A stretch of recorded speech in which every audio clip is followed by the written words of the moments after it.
C heart herself, সে নিজেকেই আঘাত করেছিল।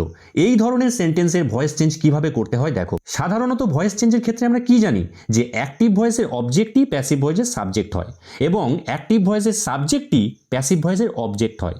কিন্তু যখন সেলফযুক্ত সেন্টেন্সের ভয়েস চেঞ্জ করব তখন কিন্তু সাবজেক্টটা সাবজেক্টেই বসে যাবে এবং অবজেক্টটা অবজেক্টেই বসে যাবে এবং মাঝখানের যে অংশটি টেন্স অনুযায়ী যেভাবে পরিবর্তন হয় ঠিক সেভাবেই পরিবর্তন করতে হবে।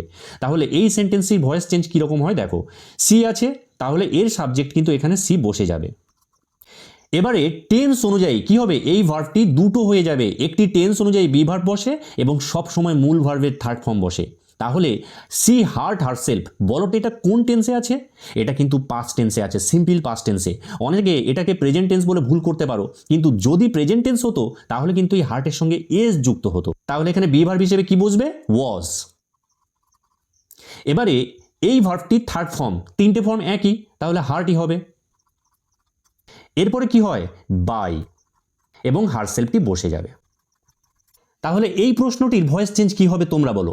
হি কিল্ড হিমসেলফ, দেখো সেই একই নিয়ম, সাবজেক্ট সাবজেক্টে বসে যাবে, অবজেক্ট অবজেক্টে বসে যাবে, আর মাঝখানে টেন্স অনুযায়ী একটি বি ভার্ব এবং মূল ভার্বের থার্ড ফর্ম বসবে।